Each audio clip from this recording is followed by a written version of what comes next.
I'm Trevor Littell, and welcome to the first episode of Smart Aleck News and Politics.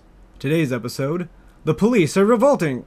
You said it, they stink on ice. Unless your name is Patrick Starr and you've been living under a rock, you're already aware of the nationwide protests that were sparked by the murder of George Floyd. I've spent the last few weeks reviewing footage of police brutality, fact-checking events, and making sense of everything so you don't have to. And so you can keep a relative portion of your sanity, because I lost my sanity a long time ago. Now let's start with a compilation of police violence that's been making its way around the internet. Close the blast doors.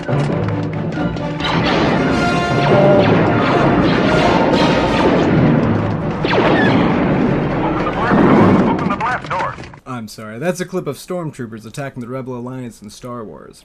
I'm really not sure how that clip got in there. I'll have to check with our editor. Who is me. Now, here's the real clip. And fair warning, the following compilation does contain disturbing and graphic violence.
Yes, fuck the police indeed. See, the music makes it funny.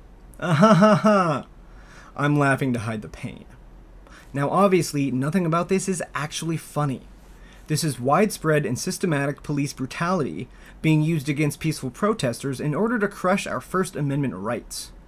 There are so many instances of police brutality being caught on video during these protests that I simply can't share all of them with you. But I would be remiss if I didn't at least share these next few clips with you, as they're very telling as to what's going on right now. No, there's more. Look at this. They just keep coming.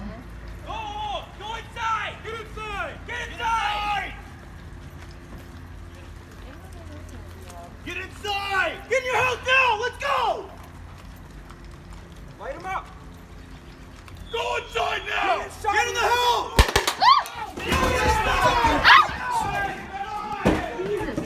Get in, get in, get in, get in, get in, get in!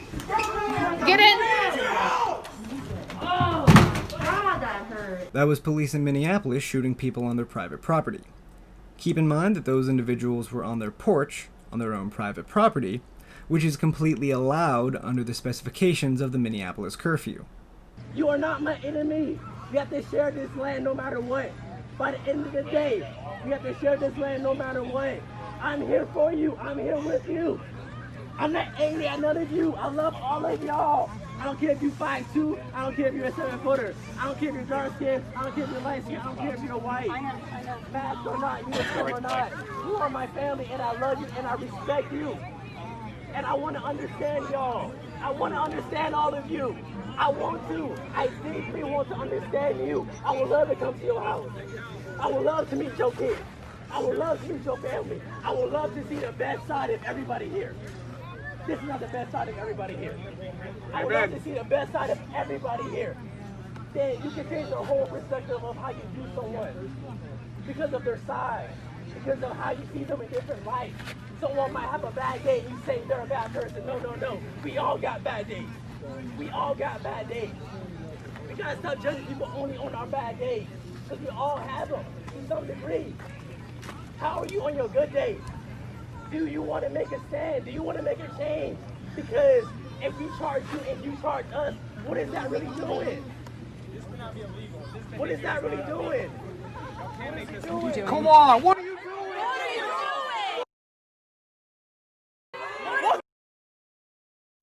Are you kidding me? For what? For what?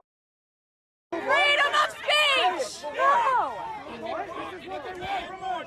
are you doing? That was Charleston police arresting a protester after he said he loved them. Which is not surprising, considering police families have a 2 to 4 times higher rate of domestic abuse compared to the general population. So if you tell a police officer you love them, their first response might be to hit you. Because right now, cops are America's abusive boyfriend.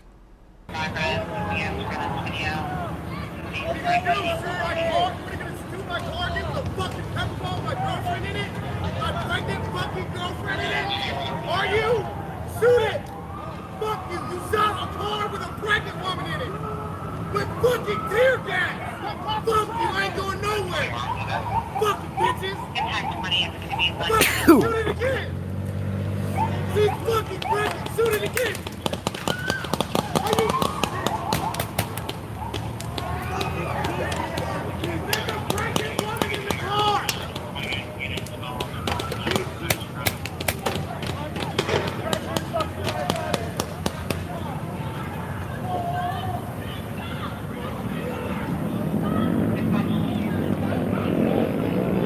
That was police shooting pepper balls at a pregnant woman, breaking her hand and causing respiratory issues.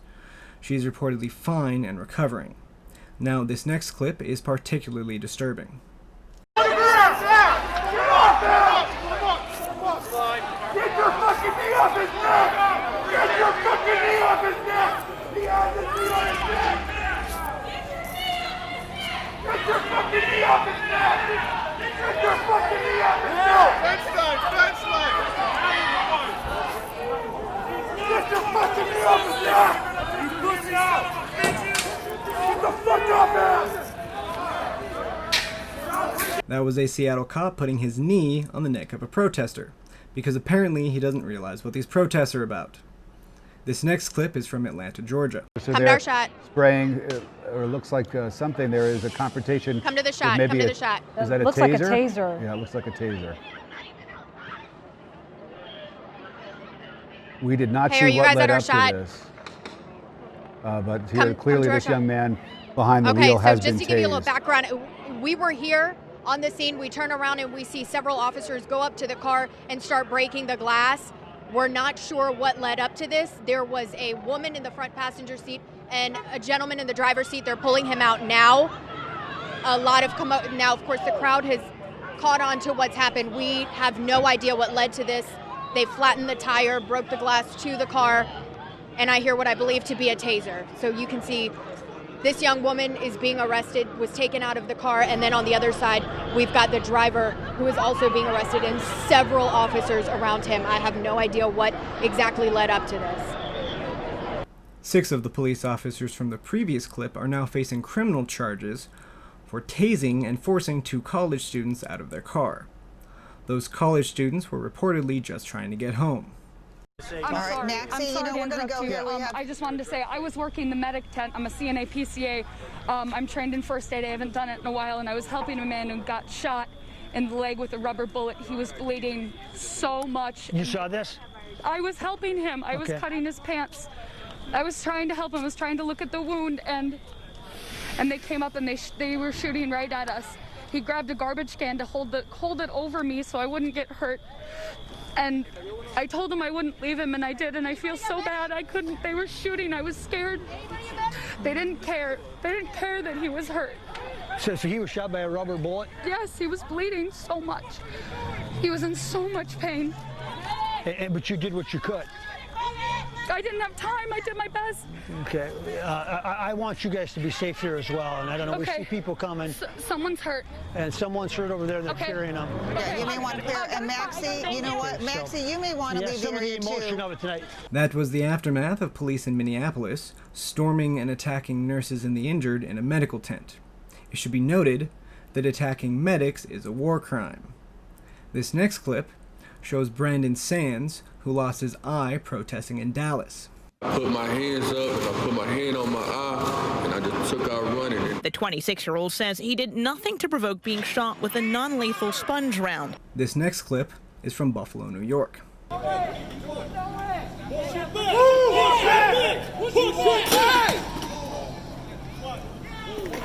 is wicked! He's not a He's bleeding out of 75-year-old Martin Gugino is in stable condition with a concussion and lacerations, and the 2 officers involved in the incident have since been suspended. In response, 57 officers have quit the Emergency Response Task Force in protest. Now keep in mind, those officers are not protesting the fact that an elderly man was put in the hospital. They are protesting the fact that their fellow officers were held accountable for it.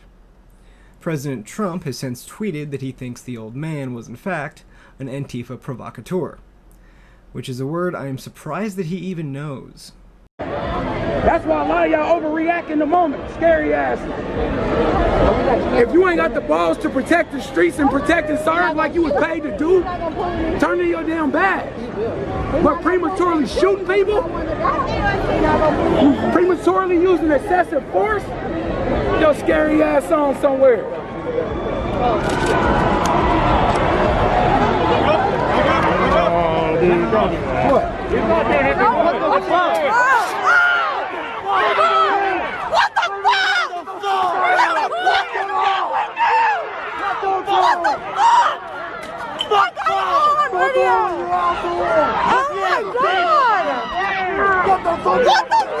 What the fuck? He has the First Amendment right to speak his mind. Push up. Grab him.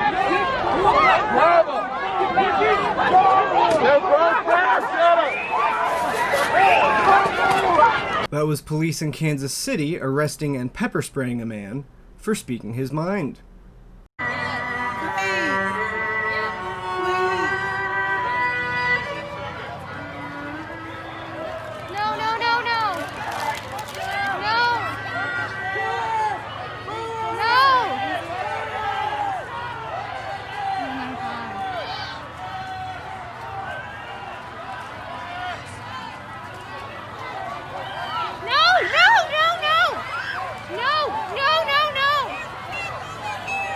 You've got to be kidding me. No!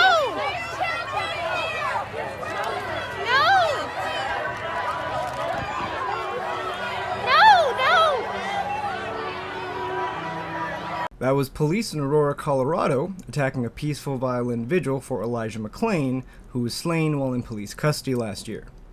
This next clip is especially brutal. Is it for what? Arresting me for what?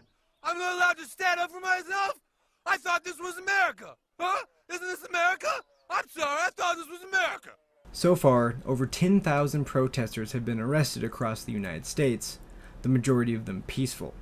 In Seattle alone, there have been over 14,000 formal complaints filed against the police, and here are just a couple of those complaints. Pepper spraying a small child, punching 2 people on the ground who were being arrested, placing a knee on the neck area of 2 people who had been arrested. And remember, this is the same tactic that killed George Floyd. Covering up badge numbers, failing to record law enforcement activity on body cameras, pepper spraying peaceful demonstrators, the use of flashbangs, including an instance in which a significant thumb injury was sustained, failing to secure rifles in a police cruiser, as 2 of the guns were stolen and ultimately recovered last Saturday. And finally, officers breaking the windows of a Target, because this is a police riot. The Seattle police chief has claimed the police will halt the use of CS tear gas against protesters for 30 days because they're running low on supplies. I'm serious, that's actually one of the reasons stated. 3 days later, the use of tear gas was reinstated, because how else are the Seattle police supposed to get erections?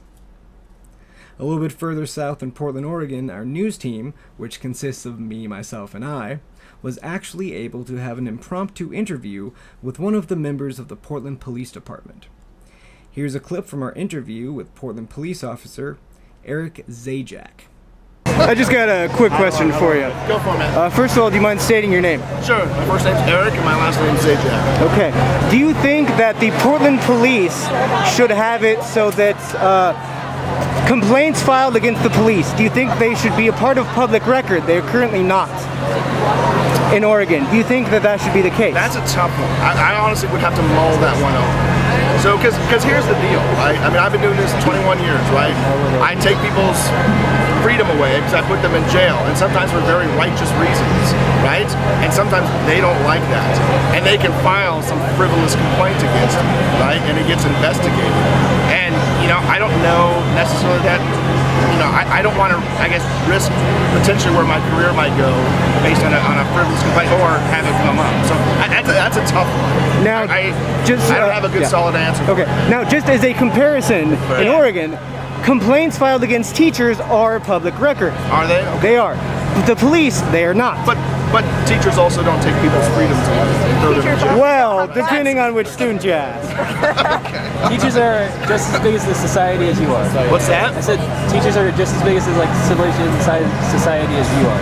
Say that one more time. Just as big. Teachers in. I forgot what I was going to say. Sorry. Say that again. I agree. That's why I'm a teacher, believe it or not. I teach new police officers. We call it a field training officer. I'm an FTO. I've been there for about 10 years now. And I think it's important. And what I can tell you is that one of the things I teach these new guys and stuff like that is, this is a hard job. It really is. I mean, there's no other job that makes you critically think in the moment to try to do something, and not everybody can do it. And I have a never trained beast, and I have to have a serious talk with, like, dude, this is not the job for you. Because you can't handle stress, you can't critically think in that moment, and this is not the position, because you're going to end up getting somebody hurt. You can't think critically and be calm and cool, and this isn't the job. What do you think about the Santa Cruz officers taking off their gear and hopping over to this side? Like what? I haven't seen that. Well, that's the thing that happened. What does that make you? If that's what they want to do, I got no problem. We had does any part of you, and this is not being antagonistic, does any part of you, like, deep down inside want to just kind of I wouldn't mind doing that, yeah. If I felt safe to do that. Well, I would guarantee you would be, honestly. If you did that, if anything, you'd be a hero. You would probably have your own Wikipedia. There's people in this crowd that do not like it, just because of this uniform. Well, I think the gesture itself, I think everybody's aware that if you did that gesture, it would show such a dissent from that side. So those officers that took the knee, right? They said, hey, take a knee. So some officers did take a knee. Yeah. 30 minutes later, they were taking rocks and bottles. So.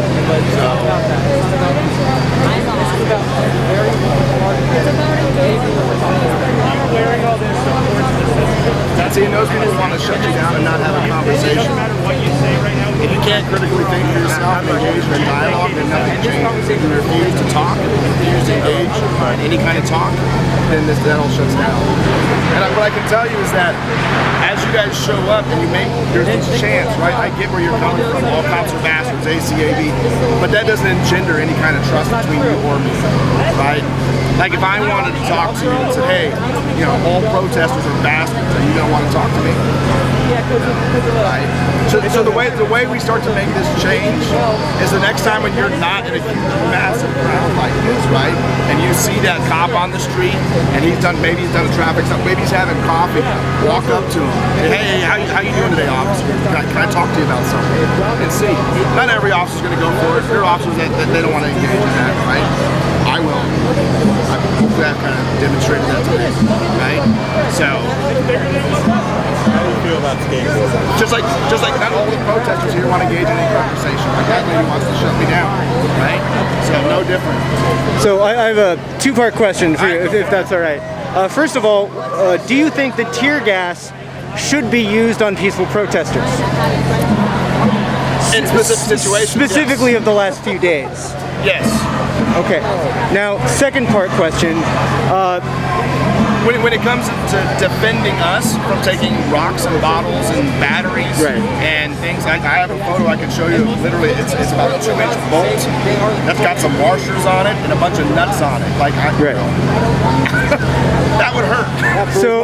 So I guess follow-up part to that is that currently we have a pandemic.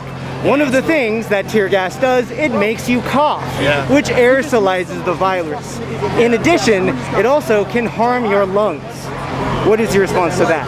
That by using tear gas, the police are actively helping spread the virus. There's not a whole lot of social distancing going on right here, though, either. You know what I mean, man?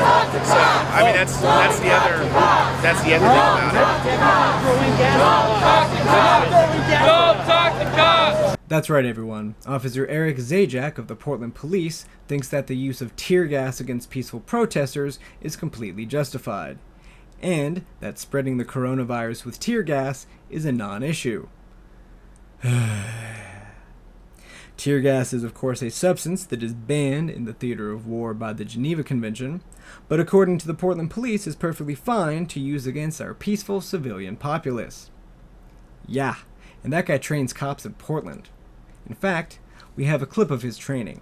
Let's check it out.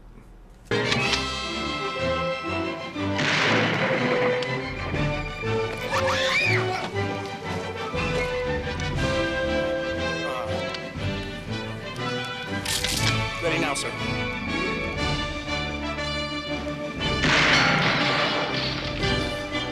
Thank you. Got him. In related news, the Portland public school system has already cut ties with the Portland Police. Now, evidence shows that technically speaking, the majority of these riots across the country are actually police riots, where it's the police that are actually rioting and causing violence. In response to nationwide protests about police violence, the police apparently thought it would be a good idea just to ramp up overall violence and police brutality. And apparently the press are fair game as well. For the first time in its history, the United States has been added to the list of most dangerous countries for journalists.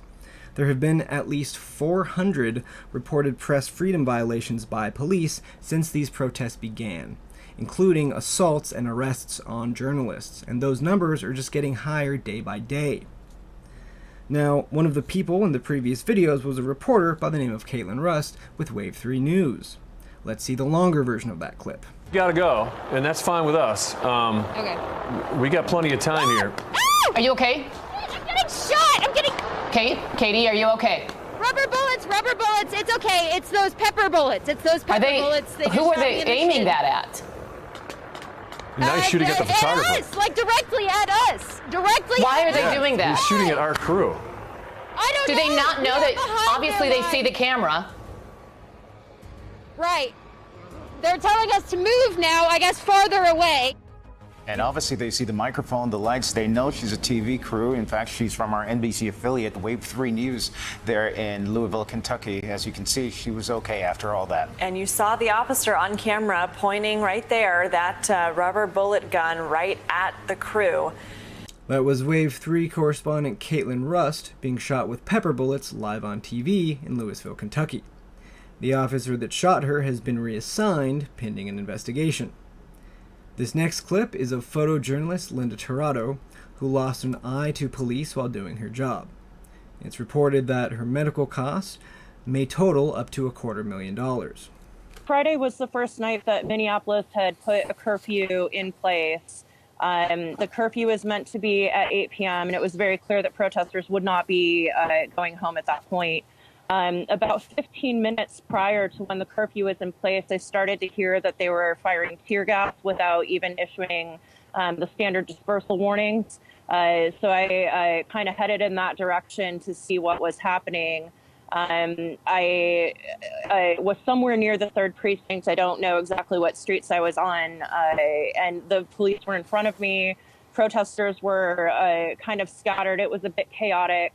And I was lining up a photo, and then my world kind of exploded.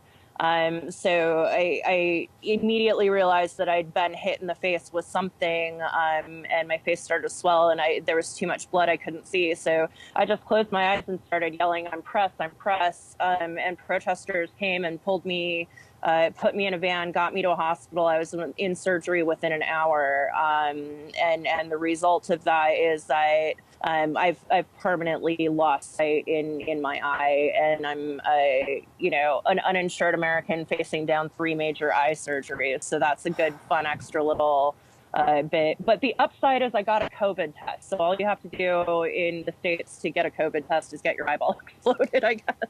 Oh my gosh. I'm negative for the plague. I'm negative for the plague. It's beautiful. This next clip is of CBS reporter Michael George and his crew being attacked by police with rubber bullets, with no visible protesters around them.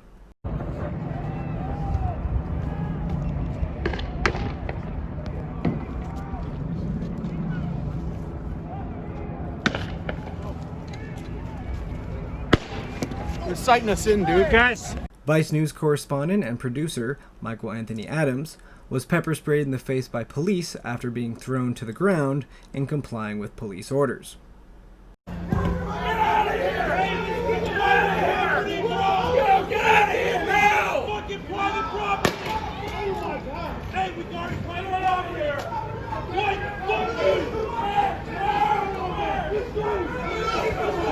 Press! Press! Press! Press! Press! Press! Press! Press! I'm press! I don't care, get down. I am press. I don't care, get down. Okay, I'm down. I'm down. Stay. Go inside! Okay. Thank you.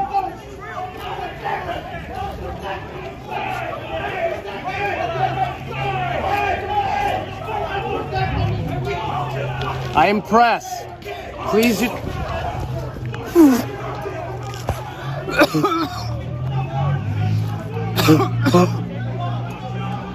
Here's that same event from another angle. Press! Press! I'm press! I am press. Okay, I'm down. I'm down.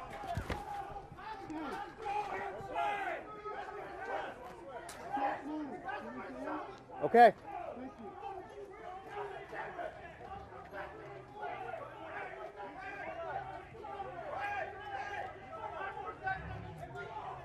I am press. Please.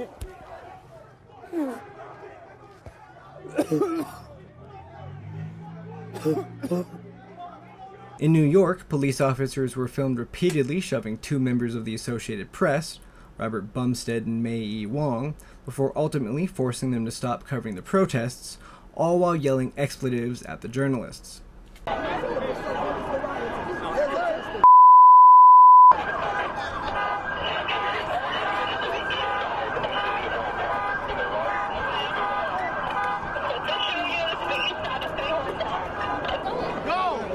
Losers, fucking losers. Keep going. Keep going. Go. Thank you. Have a good day. Go to go home. I don't give a essential workers. It's against your own orders. We're out here documenting this. You can't tell us to go home. We can't tell you supervisors. We can't tell you to go home. Right? Essential workers. Essential to who? Who are you essential to? Who are you essential to? Who are you essential to? Get back. Get out of my face. Keep going. Keep going. Keep going. The state of New York order says that. This is my car.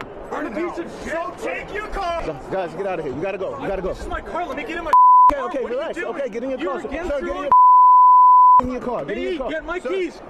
They walk over here. Get my keys. Put your thing in your car and get out of here. Yes. You're doing that. You guys are escalating. You're being very I'm helping you out. Okay, I'm helping you out, sir. I'm helping you out. What is this? This is all on tape. Sir, I'm going to get someone suspended. Okay. This is against your. Don't be like that. Respect the press. J.C. Reindahl of the Detroit Free Press was pepper sprayed by police in Detroit. This right here was the last thing he saw before being maced, all while holding up his press badge. In fact, we have another clip of police violence from that very same night. You are under arrest. You have the right to remain silent. Fuck you.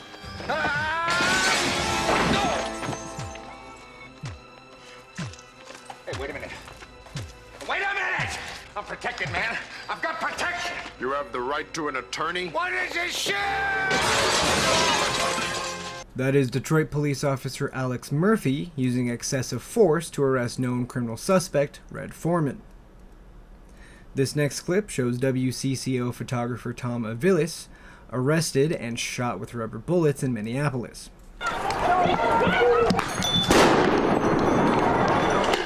Ah! Jesus Christ!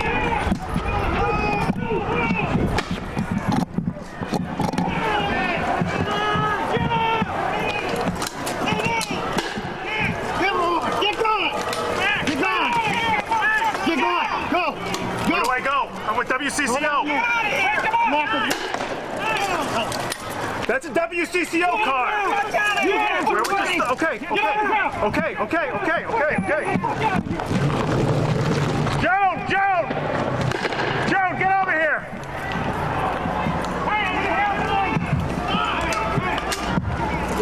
Joan, I'm just getting my producer. You're under arrest. Get out. You're under arrest. Put it down. The man, put your hands on your back. Okay. I'm not fighting. This next clip shows CNN journalist Daryl Forgers being tear gassed after identifying himself as press. Press.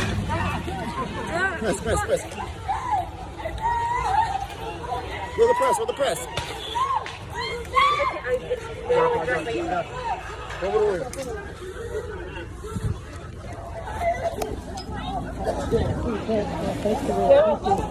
Hold on. This next clip is of reporter Sarah Bell Lynn being shot with rubber bullets by police in Oakland.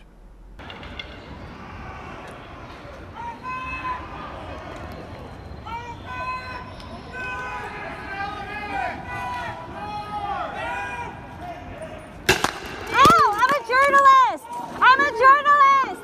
You just hit a fucking journalist! I'm a journalist! You just hit a fucking journalist! You just hit a fucking journalist! God damn it! This next clip shows CNN correspondent Omar Jimenez and his crew being arrested while on live television. And while not violent, this arrest is particularly shocking.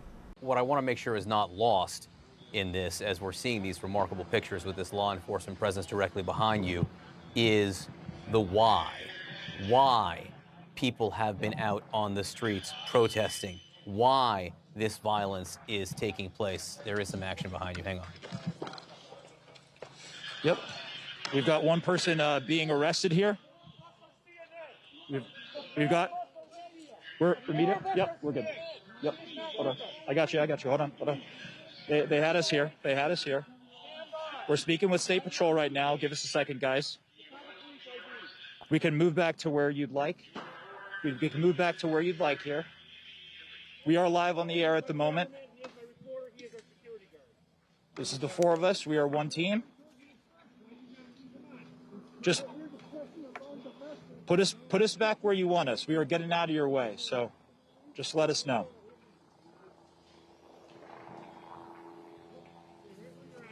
Wherever you'd want us, we will go. We are just getting out of your way when you're advancing through the intersection. So just let us know, and we got you.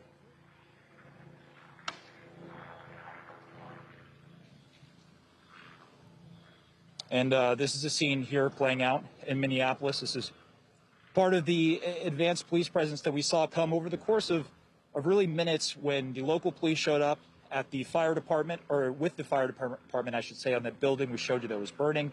This is among the State Patrol unit that was advancing up the street, saying and scattering the protesters at that point for people to clear the area. And so we walked away.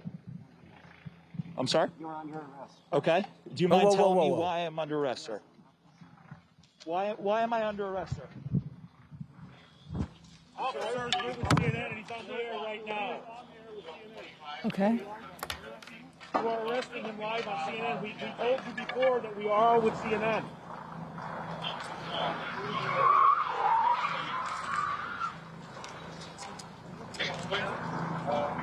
If you're just tuning in, you are watching our correspondent, Omar Jimenez, being arrested by state police in Minnesota. We're not sure why our correspondent is being arrested. Hang on 1 second, Allison. Let's listen into what these officers are saying.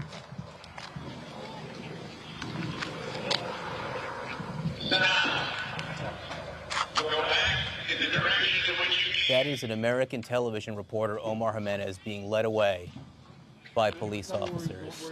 He clearly identified himself as a reporter. He was respectfully explaining to the state police that our CNN team was there and moving away as they would request. And then for some reason, he was just taken in to police custody live on television. I'm sorry, I did not mean to interrupt you, Allison. I just wanted to listen to see if we could hear more from the officers, the state police, as this is going on. Yeah. We're trying to see what's going to happen, John, obviously, to the rest. I'm about there, guys. We were just out here reporting the closure of the streets. They just, Omar was just arrested. I believe they're about to, we're all about to be arrested. That's our producer.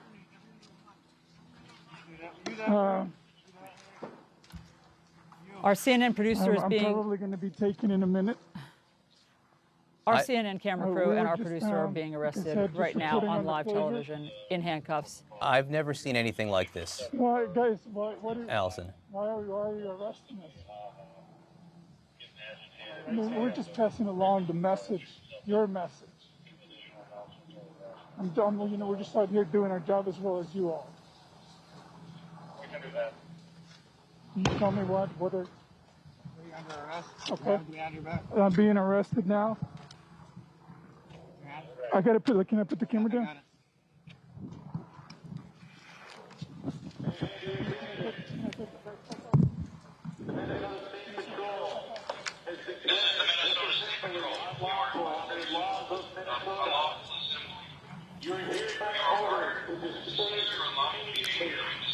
If you're just tuning in, this is our camera crew, our CNN camera crew, being arrested by the Minneapolis State Police. We believe the camera is now on the ground because our cameraman has been handcuffed.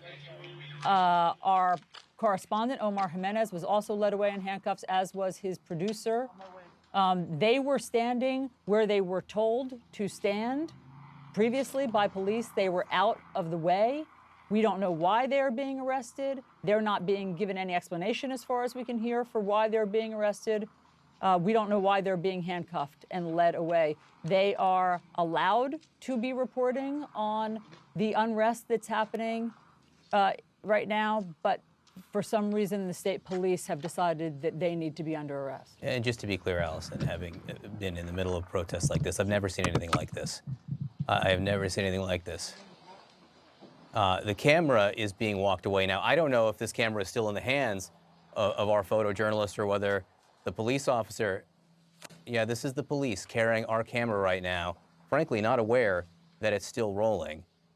We have been listening in, and our team there has not been given any explanation for why they have been taken into custody. And I just want to be clear, if you were watching what Omar was saying and listening to his reporting, he was explaining what had happened over the last few hours and how law enforcement was arriving on the scene and how they had dispersed the crowds largely and how for the first time there was order in the scene. Nevertheless, taken into custody, our camera now on the ground, still rolling, still capturing these live images. Prior to being arrested, Omar Jimenez and his film crew also recorded a member of the press being targeted with rubber bullets. Here's the clip.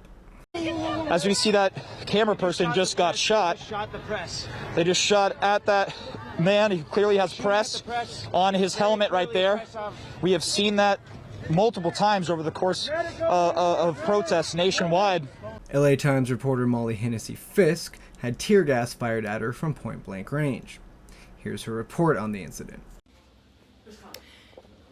Hi, so this is Molly Hennessy Fisk with the LA Times, and I just wanted to get this on the record that I was just at the 5th Precinct with a group of media. There was at least a dozen of us there, TV, still photo, and print.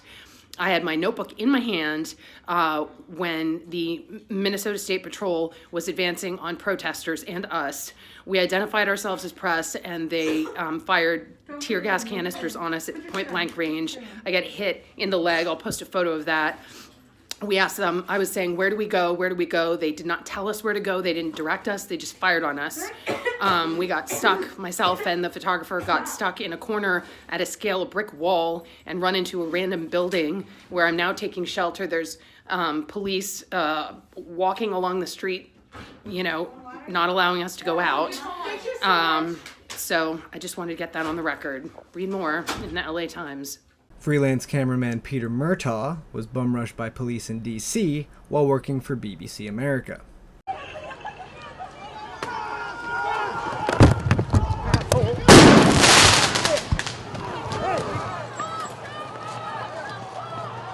British photographer Adam Gray was arrested in New York after clearly identifying himself as press. Here's his testimonial. I'd actually just been in Union Square where a big build-up had happened. A lot of the groups had come together and I thought that place had become quiet. So I went off just to find a side street, just sat sending some pictures.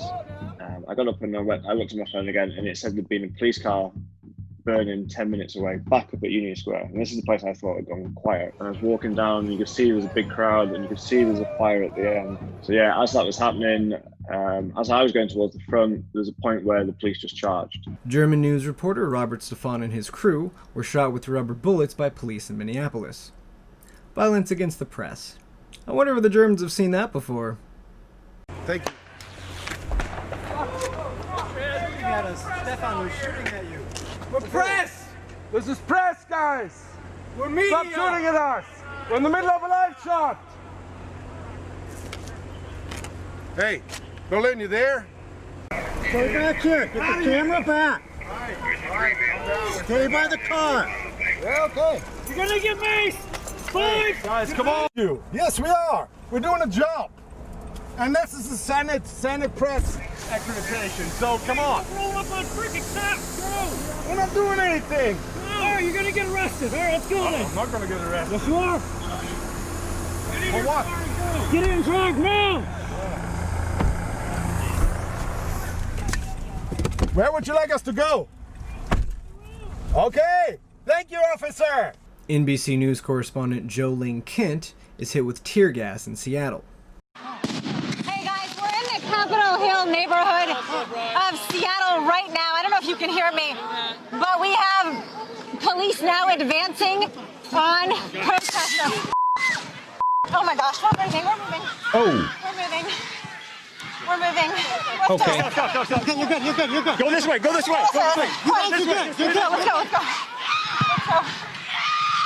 An Australian news correspondent with 7 News, Amelia Brace, and cameraman Tim Myers were attacked by police in D.C. We've just had to run about a block as police moved in. We've been fired at with rubber bullets. My cameraman has been hit. We've also seen tear gas being used. Here we go, they're moving through again. This is exactly what it looks like.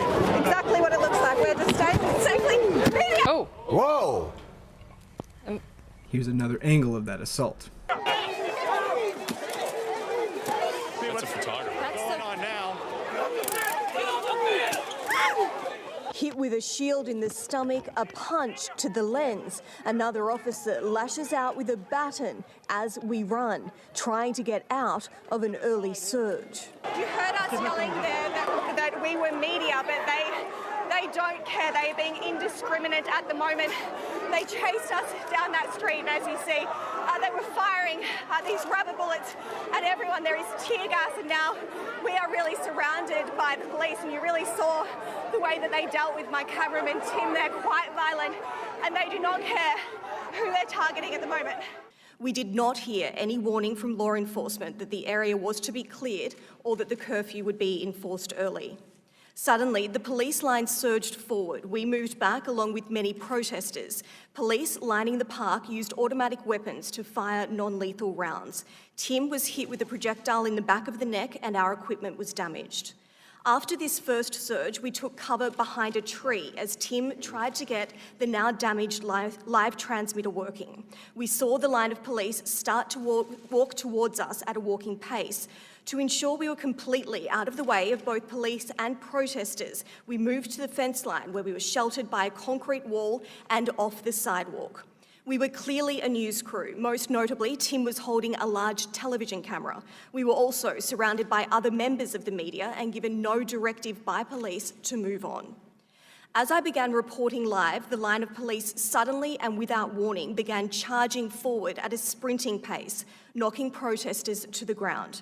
A park police officer who was passing us stopped, turned towards Tim and rammed him in the chest and stomach with the edge of his riot shield, causing Tim to keel over and drop down. The officer then took a step back, paused, then punched his hand directly into the front of Tim's camera, grabbing the lens. As this happened, Tim and I were both repeatedly shouting the word media. A second officer appeared to intervene, giving us the opportunity to move. As I was running away, a third officer pushed through the group, going out of his way to strike me with a truncheon. As we tried once again to clear the advancing lines of police, loud flashbangs boomed around us and some sort of chemical irritant and plumes of smoke filled the air. I can be heard screaming as I was struck by non-lethal projectiles directly to my legs and backside. The incident prompted Australia's Prime Minister to direct our ambassador to the United States to seek a full investigation. As a reporter, I have no interest in becoming the story, but over recent weeks, many of us have been left with no choice. I've been shocked to see how many journalists have been attacked, beaten, and detained just for doing their jobs. Covering protests does carry unavoidable risks, but the media's role is essential. We don't just have a right to be there, we have an obligation. As Australian journalists, we are the eyes and the ears of our people, in this case, witnessing civil unrest in the capital of our most powerful and closest ally. It is crucial to democracy that journalists be allowed to do their job freely and safely, and that is certainly something we should expect in the world's greatest democracy. The next clip is exceptionally brutal.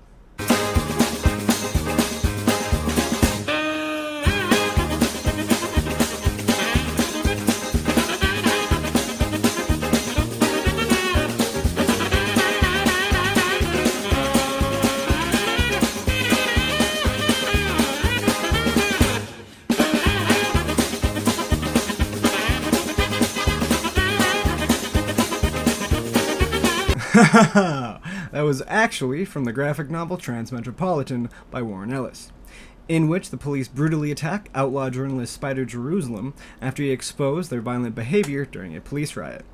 See, it's funny because our democracy is crumbling around us, and the fundamental rights afforded to every single person on American soil are quickly being eroded, just like in that fantastic graphic novel. I'm once again laughing to hide the pain. The police across the country are censoring the press and their First Amendment rights on a systematic level.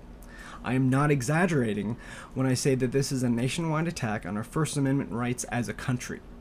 The First Amendment is the amendment so important, it's literally the first one they remember to add. For white people with penises. And that, ladies and gentlemen, is a joke I stole from the show Community. Great show. Check it out. Unfortunately, love is not admissible evidence. Oh. Love is not admissible evidence. I'm working on a cop opera. Copra! Policical! With the president saying for years that the press is the enemy of the people, it's no wonder that the police are selectively targeting press across the country. 10 years ago, the FBI warned that white supremacist groups across the country were trying to infiltrate law enforcement, and I very much doubt those groups have stopped. And remember, in 2017, the Trump administration cut funds to fight right-wing extremist groups in the United States, such as neo-Nazis and the KKK. It might also be a good time to remind you of two things. That some of the first police units were organized from runaway slave patrols, and that current senior White House advisor Stephen Miller is a known white supremacist. Pictured here, White House advisor Stephen Miller. Late is the hour in which this conjurer chooses to appear. Last spell I name him. Ill news is an ill guest. Be silent. Keep your forked tongue behind your teeth. In a startling change of pace, Trump addressed the nation in the form of a racist tweet, stating that when the shooting starts, the looting starts. This phrase is originally from a racist Miami police officer from the 1960s named Walter E. Headley, and the original quote was in response to the civil rights movement. Known white supremacist Stephen Miller definitely dropped that phrase several times around Trump in order to get him to say it as a racist dog whistle. Taking Trump's lead, police around the country are playing favorites with white supremacist groups. Here's a clip of police from my old college town, Salem, Oregon, giving preferential treatment to an armed hate group. I'm very glad that I don't live there anymore. Really enforce the citywide curfew shutdown so we can arrest anybody who's walking around. Okay. My command wanted me to come talk to you guys and request that you guys secrete either inside businesses or in your vehicle somewhere where it's not a violation. I don't think so we don't look like we're playing favorites. Gotcha. We can go interior. Fun fact, did you know that some of the strictest gun control laws in California were actually passed by Ronald Reagan and the NRA in response to the Black Panthers arming themselves? It's called the Mulford Act because, of course, the NRA is racist. Many of these armed groups, such as Patriot Prayer and the Proud Boys, are in fact white supremacist hate groups, and the police are routinely giving them preferential treatment. Here's a picture of some armed white people protesting wearing face masks a few weeks ago. Notice how the police are acting like every single worker in the service industry and remaining uncomfortably polite while these Karens yell in their faces. Meanwhile, the president has labeled Antifa as a terrorist organization, to which the FBI replied that there was no evidence that Antifa had anything to do with violence on Sunday during the protests in D.C. Pictured here, members of Antifa. June 4th, 1944. The men of the armies marched toward the southern ports. Equipment rolled down the roads. Speaking of fascism, Trump cleared away peaceful protesters in D.C. in order to get a photo op with the Bible. Now, I can understand why Trump has a Bible. With toilet paper shortages being what they are, he was obviously using it to wipe his ass, since he's already wiped his ass with the Constitution. In response to claims of Trump tear-gassing peaceful protesters and crushing their First Amendment rights, President Trump had this to say. No, Your Majesty, this is a very serious problem. The peasants feel you have no regard for them. What? I have no regard for the peasants. They are my people. I am their sovereign. I love them. Pull! Drifting to the left. Now, what Trump actually said was that police didn't use tear gas, despite there being a mountain of video evidence showing otherwise. Here's a clip of Attorney General William Barr talking to police moments before they clear out the peaceful protesters in D.C. in order to get that photo op. What's the matter, officer? I'll tell you what's the matter. It's a little insurance policy called Directive 4. My little contribution to your psychological profile. Any attempt to arrest a senior officer of OCP results in shutdown. What did you think? You were an ordinary police officer? You're our product. And we can't very well have our products turning against us, can we? I'm sorry, that was a clip from the Paul Verhoeven satirical masterpiece RoboCop. Here's the real clip.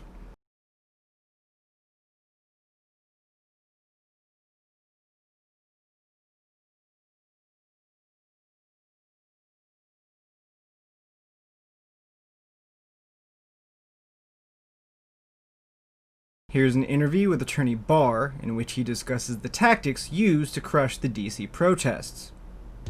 You let one ant stand up to us, then they all might stand up. Those puny little ants outnumber us 100 to 1. And if they ever figure that out, there goes our way of life. It's not about food. It's about keeping those ants in line. That was actually a clip from the Disney film A Bug's Life. Here's the real interview, in which Attorney Barr not only lies about the nature of the DC protests, but about basic science. Lafayette Park was cleared of protesters. You've spoken about this. The federal agents who were there report up to you. Did you think it was appropriate for them to use smoke bombs, tear gas, pepper balls, projectiles at what appeared to be peaceful protesters? They were not peaceful protesters, and that's one of the big lies that the media seems to be perpetuating. 3 of my CBS colleagues were there. We talked to them. They did not hear warnings. They did not see there were those 3 protesters warnings. There were 3 warnings given. But let's get back to why we took that action. On Friday, Saturday, and Sunday, okay, there were violent riots at Lafayette Park, where the park police were under constant attack at the behind their bike rack fences. They were battling over the fences. They were trying to get entry. They were throwing bricks and an inflammable liquid at the police. 1/5 of there have been 750 officers hurt in the last week. 1/5 of those have been in Washington, D.C. Most of those have been federal officers at Lafayette Park. On Sunday, things reached a crescendo. The officers were pummeled with bricks. Crowbars were used to pry up the pavers at the park, and they were hurled at police. There were fires set in not only St. John's Church, but a historic building at Lafayette was burned down. These were things that looters did. Not looters. These were the violent rioters who were dominated Lafayette Park. But what I'm they asking broke about into is the Treasury on Monday, Department when it was a peaceful protest. Let me get to this, because this has been totally obscured by the media. They broke into the Treasury Department, and they were injuring police.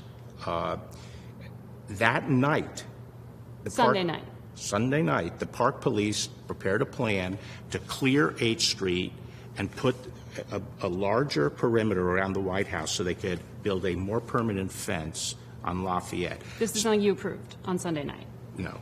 The park police, on their own, on Sunday night, determined this was the proper approach. When I came in Monday, it was clear to me that we did have to increase the perimeter on that side of Lafayette Park and push it out 1 block. That decision was made by me in the morning. It was communicated to all the police agencies, including the Metropolitan Police, at 2 p.m. that day. The effort was to move the perimeter 1 block, and it had to be done when we had enough people in place to achieve that. And that decision, as I say, was communicated to the police at 2 p.m. The operation was run by the park police. Mm-hmm. The park police was facing what they considered to be a very rowdy and non-compliant crowd, and there were projectiles being hurled at the police. And at that point, it was not to respond. On Monday, you're saying there were projectiles. On Monday, yes, because, they were. As I'm saying, 3 of my colleagues were there. Yeah. They did not see projectiles being thrown. I was there. When I that was happened. there. They were thrown. I saw them thrown. And you believe that what the park police did, using tear gas and projectiles, was appropriate? Here's what the media is missing. This was not an operation to respond to that particular crowd. It was an operation to move the perimeter 1 block. And the methods they used, you think, were appropriate? Is that When what they you're met saying? resistance, yes. They announced 3 times. They didn't move. By the way, there was no tear gas used. The tear gas was used Sunday when they had to clear 8th Street to allow the fire department to come in to save St. John's Church. That's when tear gas was used. There were chemical irritants, the park No, there were not police chemical said. irritants. Pepper spray is not a chemical irritant. It's not chemical. Pepper spray, you're saying, is what was used. Pepper balls. Right. And you believe that was appropriate? Since this event, Attorney General Barr has stationed black-clad federal troops in D.C. without identifying name tags, badge numbers, or any form of identification whatsoever. In layman's terms, these would be called the secret police.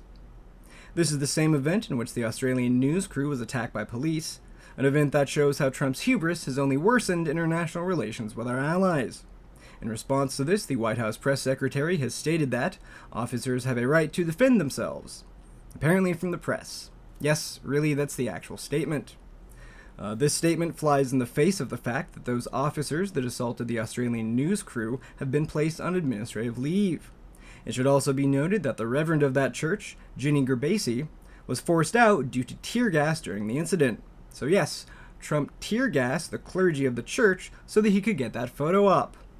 General Matisse has also called Trump a threat to the Constitution, and Trump has called for a delay to the 2020 election, even though he has no power to do so. Trump also plans to slow down the Postal Service, thereby making it harder for mail-in ballots to be counted in November. During a pandemic. Yup. Now, let's see a clip of Trump's official response to attacking peaceful protesters, the press, and clergy members in D.C. The security of this nation depends on complete and total compliance. Tonight, any protester, any instigator, or agitator will be made example of. Attorney Barr has stationed secret police in multiple cities, including my hometown of Portland, Oregon, where federal agents have been unconstitutionally kidnapping people in unmarked vans and attacking peaceful protesters every night they've been here, putting several people in the hospital. In a separate move, Trump also announced a surge of federal agents to other cities as part of Operation Legend, which is the code name for this re-election stunt. Portland Mayor Ted Wheeler was also tear-gassed by federal agents, which is quite ironic considering he's been tear-gassing Portland protesters since these demonstrations began. He really has earned that nickname of Tear Gas Ted. After negotiations with Vice President Mike Pence, Oregon Governor Kate Brown announced a phased withdrawal of most federal agents from Portland, but with contradicting statements from both President Trump and Acting Secretary of Homeland Security Chad Wolf, we'll see how long the feds actually stay out of Portland. There are still a small amount of federal agents in Portland, but the night the majority of them left, the protests in Portland were peaceful. It's almost as if the feds and the Portland police were the ones causing violence in the first place. Because they were. In the next episode of this show, I'll be doing a deep dive on the Portland police and their response to the protests, because I live in Portland and the Portland police are notoriously violent and racist. Now, here's a clip of a literal tear gas tornado created by federal officers in downtown Portland.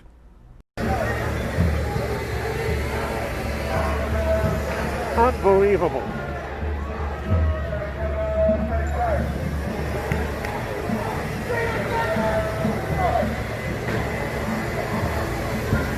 There are several roadblocks to police reform in the United States, but three of the big ones are qualified immunity, confidential police records, and police unions.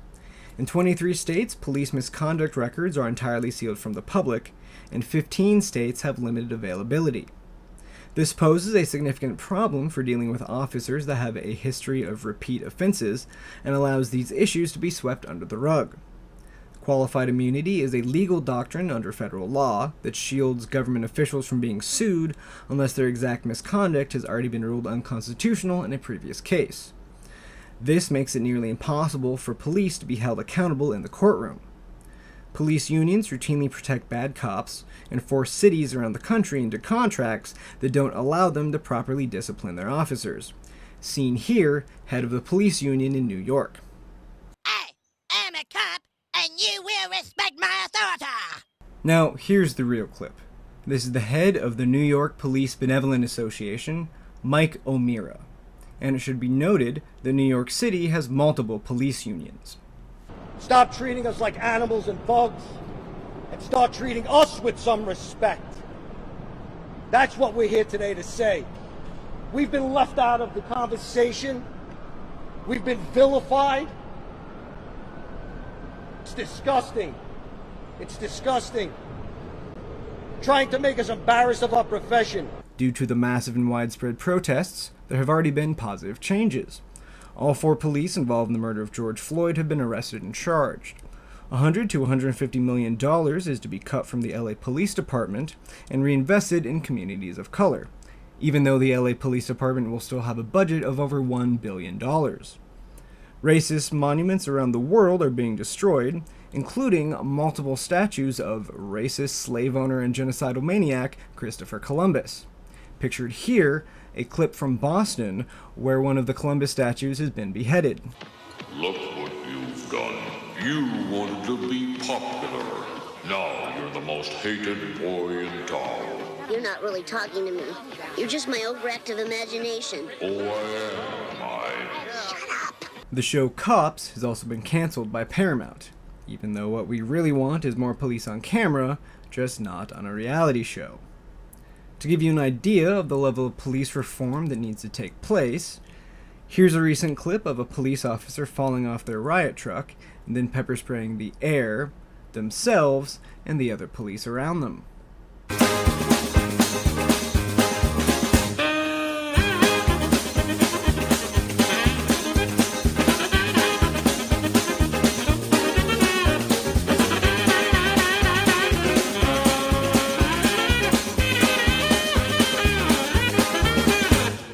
One sad but inevitable consequence of these protests is that there will definitely be a significant uptick in coronavirus numbers. But like everything else, the police are only making things worse. While there's lower risk for the virus to spread outdoors, especially in a moving crowd with the majority of people hopefully wearing masks, the police use of tear gas and other irritants typically used for crowd control is making the situation demonstrably worse. When tear gas or other irritants are used on a crowd, it causes those people to cough. And coughing aerosolizes the virus, which only helps it spread further. The CDC has already confirmed that police will only help spread the virus this way. Oftentimes, when people are tear gassed, they are forced to take off their masks due to vomiting, or to use a liquid neutralizing agent to clear away irritants from their face. And if a medical mask gets wet, it is significantly less effective. This is of course in addition to police officers putting protesters they arrest into cramped cells that will inevitably spread the virus, as even before the protests, jails and prisons had some of the worst outbreaks in the country. The police are not only curb stomping our First Amendment rights, they're actively helping the coronavirus spread. Due to police actions, because remember, this all started when the police murdered George Floyd on camera, the second wave of the coronavirus will most likely have a disproportionate effect on our communities of color. The Spanish flu is remarkably similar to the coronavirus, both in its death rate and the speed at which it spreads. The second wave of Spanish flu was caused in part by soldiers coming home from the front, further spreading the virus, and people going out and celebrating the end of the war. The Spanish flu killed over 50 million people, which is more than all of those that died in combat during World War I. We have to do better, and the police are actively spreading the coronavirus. And now, for a segment I like to call, Well, That's News to Me, where I talk about several topics that have little to no relation to our main story. Fuck. Well, that's news to me! In a 5-4 decision, the Supreme Court has ruled that half of Oklahoma is Native American land, meaning that members of Native tribes cannot be prosecuted by the state of Oklahoma on these lands, but can still be prosecuted by federal authorities. In a 7-2 decision, the Supreme Court has rejected the president's claim of absolute immunity from criminal investigation while in office, thereby allowing the New York DA access to the president's tax records. And I'm sure Trump has nothing to hide. However, the court rejected the House Democrats' bid for those same documents. In a win for democracy, the Supreme Court ruled unanimously that states are free to remove and punish faithless electors that don't vote for their designated candidate in the Electoral College, because I'm sure that will fix all the issues with the Electoral College, right? The Supreme Court has also upheld a ban on the use of robocalls to collect federal debt, because that will certainly stop Skynet. Jeffrey Epstein associate Ghislaine Maxwell has finally been arrested, where she is reportedly being moved from cell to cell to avoid assassins. Trump has commuted the prison sentence of Roger Stone because apparently crime does pay if you're friends with the president. Coronavirus data from hospitals around the country will now be sent directly to the Trump administration instead of the CDC. In related news, the coronavirus has officially endorsed Trump's re-election campaign. In spite of the coronavirus numbers skyrocketing, the Trump administration wants schools to fully reopen in the fall and is threatening to take away federal funding from schools that don't fully reopen. Pictured here, Secretary of Education Betsy DeVos. You cannot pass! Get out! The Supreme Court upheld gay and transgender rights, ruling that you cannot be fired based on your sexuality. Justices Clarence Thomas, Samuel Alito, and Brett Kavanaugh were the dissenting opinions, because of course they were. Twitter is not all bad is a sentence I'd never thought I'd say in my life, but 2020 has been full of surprises. K-pop fans on Twitter took over the hashtags White Lives Matter and Whiteout Wednesday and flooded Twitter with anti-racist messages. Doing the exact opposite of the previous day's Blackout Tuesday hashtag, these K-pop fans used the cacophony of the internet to drown out the voices of racism. Way to go, K-pop, I might have to start listening to you now. Maybe. Twitter is also finally treating elected officials like the rest of us plebeians. Sort of. Twitter has put warning labels and hidden tweets by both President Trump and Congressman Matt Gaetz for inciting violence on their platform, though the rest of us would still just get banned. The Third Amendment is relevant for the first time in over 200 years.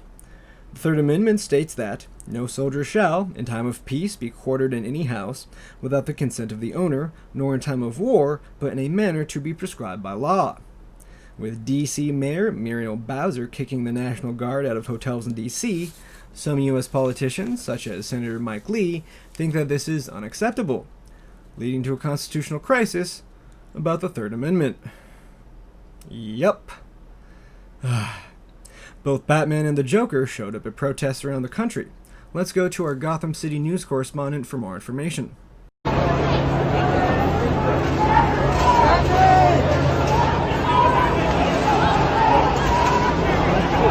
My nigga, he here!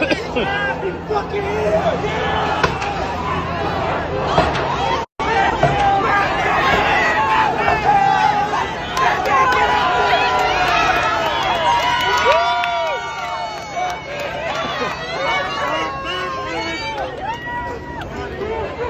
That's what it actually looks like to dress up as Batman at a protest, and this next clip is what the guy dressed up as Batman thought it would look like.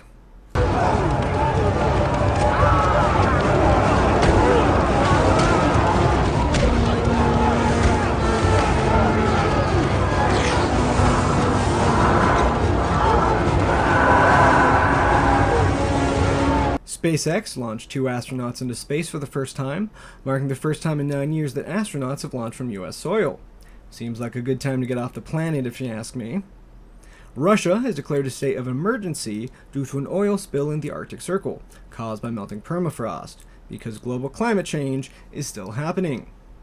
Nearly a dozen earthquakes were reported in Yellowstone in the span of 24 hours, because a Yellowstone supervolcano eruption would really put the cherry on top of this apocalypse sundae. I don't want to live on this planet anymore. A series of decisions by the Supreme Court has weakened the already blurred line between church and state. In a 5-4 decision, the Supreme Court ruled that states offering scholarships to students in private schools cannot exclude religious schools from such programs, thereby making private religious schools eligible for public aid. In a 7-2 decision, the court carved out a religious exception for fair employment laws, so that religious schools are exempt from most employment discrimination claims. In another 7-2 decision made the same day, the Supreme Court upheld the Trump administration's move to expand exemptions for employers who have religious objections to complying with the Affordable Care Act's contraceptive mandate, meaning that religious employers can deny birth control coverage to their employees. In slightly better news, in a 5-4 decision, the Supreme Court blocked the Trump administration's attempt to dismantle the Obama-era program that protects Dreamers from deportation. The court essentially blocked the Trump administration because they basically didn't file the paperwork correctly. Can you imagine how bad things would be if the Trump administration was actually competent? Jeez.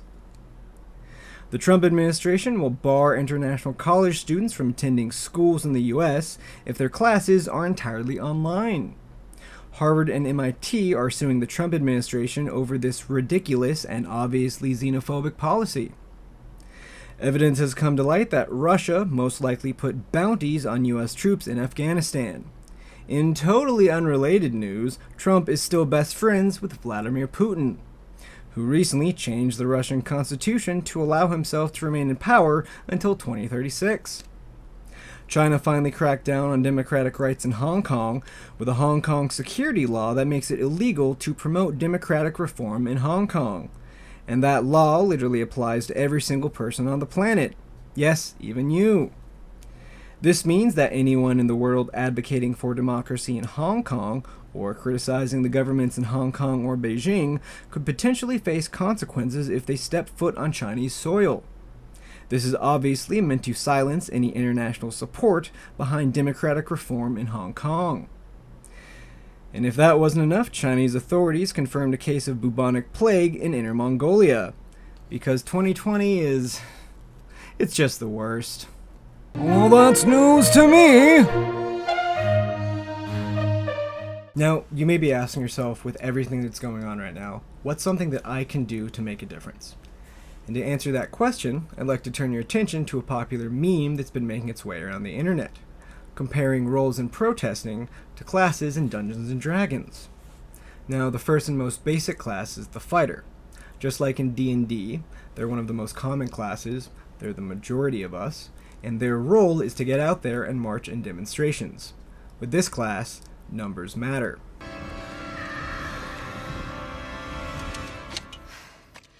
I am no man. The tank's role, just like in D&D, is to absorb damage for the rest of the party. The tank class puts their body in between the attacks of the police and the more vulnerable members of their party. If you are a member of the tank class, please remember to wear appropriate armor that protects your vital areas, including masks, eye protection, and gloves, because tear gas canisters are very hot. And my axe. The rogue class ties up snitch report lines with memes, floods racist hashtags with K-pop videos, and generally disrupts police activity online and otherwise, similar to the loose-knit organization known as Anonymous.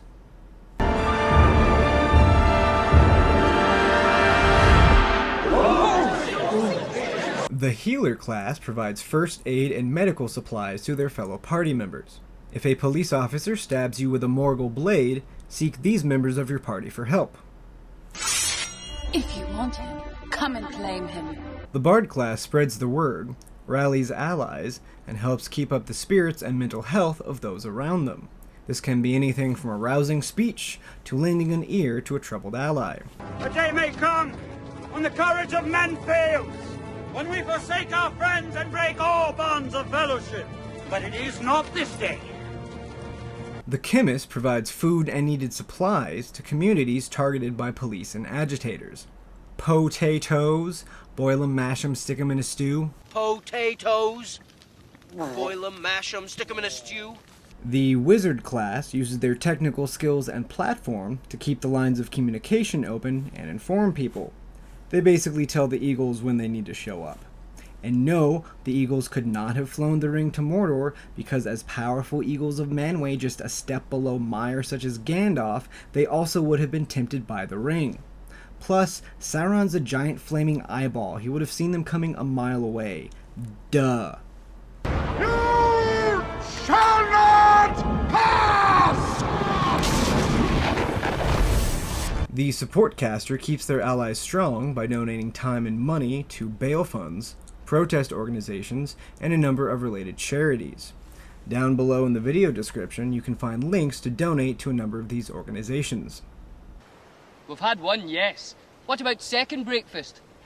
Now, just like the second edition of D&D, I'm going to add a Ranger class, because I wanted to use a picture of Legolas.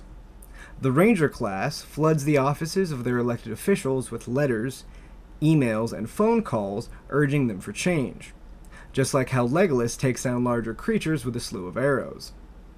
See, it makes sense. That still only counts as one! And remember, it's perfectly fine to multi-class. I mean, Gandalf definitely had to put some points into combat in order to wield Glamdring so well, am I right? Ha ha ha! Of course I am. And for those of you not actively participating in these protests, going about your daily lives as if nothing is wrong, you're an NPC, a non-playable character. And NPCs aren't heroes. You've been officially labeled a disturber of the peace.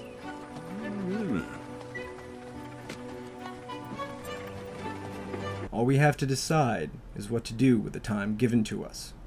And now, this inspirational clip from Bernie Sanders. An hour of wolves and shattered shields when the age of men comes crashing down.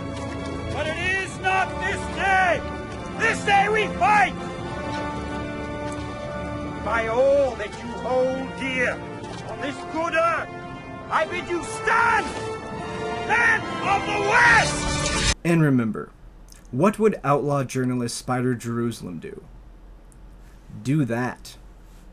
And if you haven't read Transmetropolitan, you should probably do that first so my jokes land. I'm actually organizing another revolution. I don't know if you'd be interested in something like that. Do you reckon you'd be interested? Now, before I leave you, I'd like to quote a portion of another pertinent speech by the reporter that took down McCarthy, Edward R. Murrow, as everything he said about McCarthy then applies to Trump and the police today. Earlier, the senator asked, "Upon what meat does this our Caesar feed?" Had he looked 3 lines earlier in Shakespeare's Caesar, he would have found this line, which is not altogether inappropriate. "The fault, dear Brutus, is not in our stars, but in ourselves." No one familiar with the history of this country can deny that congressional committees are useful. It is necessary to investigate before legislating, but the line between investigating and persecuting is a very fine one, and the junior senator from Wisconsin has stepped over it repeatedly.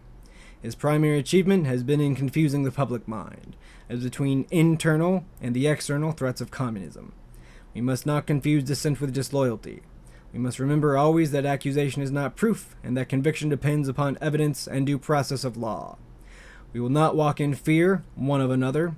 We will not be driven by fear into an age of unreason.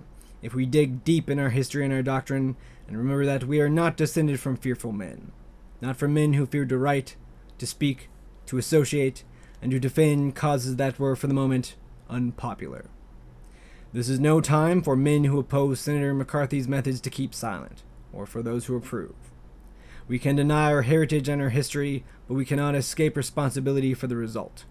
There is no way for a citizen of a republic to abdicate his responsibilities. As a nation, we have come into our full inheritance at a tender age.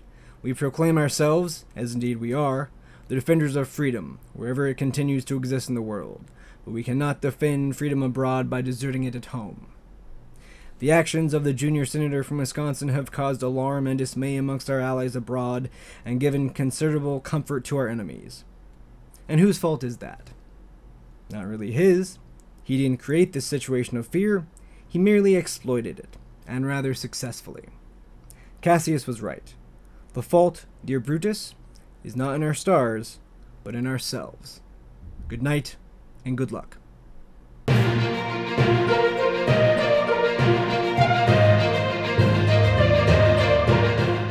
Okay, so I really wanted to do a comparison between the Trump administration and the bad guys in The Lord of the Rings, so here we go. Sauron, Trump, obviously, they're both giant orange pieces of shit that can't really do anything for themselves, and both of them are so egomaniacal and vain that they can't imagine another person doing anything selfless. Which is actually why the plot in The Lord of the Rings works, because Sauron didn't think that the Fellowship was planning on destroying the ring. He thought they were planning on being selfish and taking it for themselves.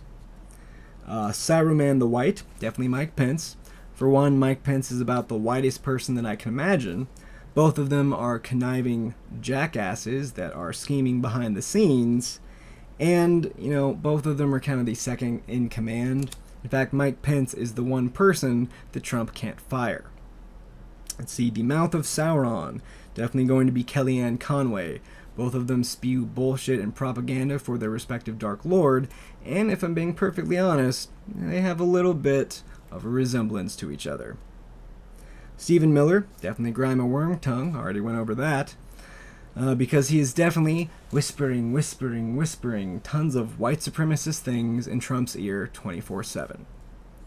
Let's see, Ivanka Trump, Jared Kushner, the entire Trump family are going to be the ringwraiths, with Jared Kushner as their leader, because, well, the Trump family is completely translucent. You can see right through them. And Jared Kushner is kind of in charge of everything, and also the worst. Let's see, a Balrog. That is definitely going to be Betsy DeVos, because she is an inhuman monster. Cave Troll. That's definitely going to be Attorney Barr. I mean, for one, the resemblance between the two is uncanny. Both of them like to smash things. A cave troll uses a giant club, while Attorney Barr uses police and federal troops to smash the faces of peaceful protesters and the press. Orcs, Trump supporters, that one's pretty obvious. They're the general ignorant troops of The Lord of the Rings. And if I'm being honest, they kind of look very similar to Trump supporters, and have a lot of the same political views. Seriously, get into a political debate with an orc. It's the exact same as getting into a debate with a Trump supporter. Morgoth. Now, Morgoth is technically not in The Lord of the Rings. He is in the Silmarillion. Morgoth is actually Sauron's boss. And for Morgoth, I'm going to put Vladimir Putin, because both of them are kind of Sauron's boss.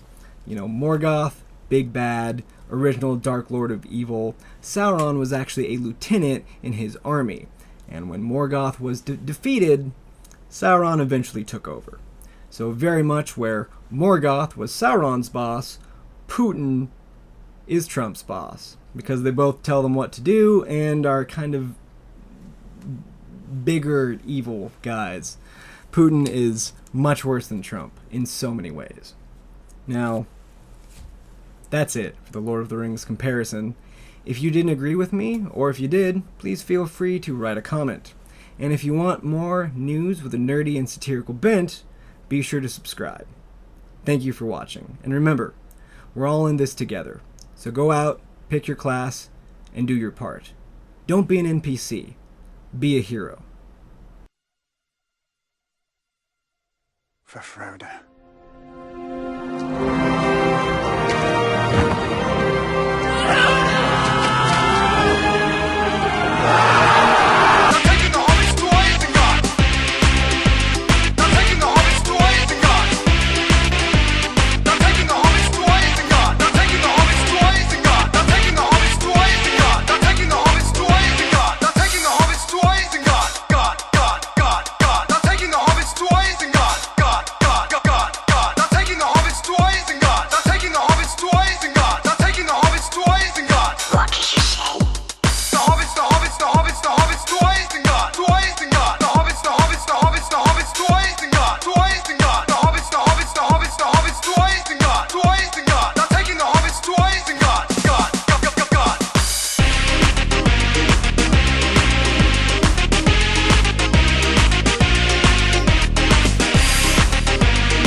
Your elf eyes see the voting records of our elected officials. Now let's start with the footage. Now let's start with the compilation of police. The Ranger class.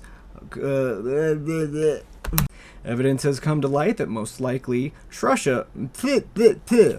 He didn't create this situation of fear.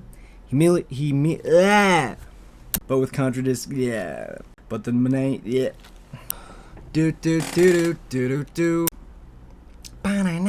Because a Yellowstone supervolcano eruption would really put the apocalypse sundae on this cherry. I got that wrong. I'm an idiot. Cool.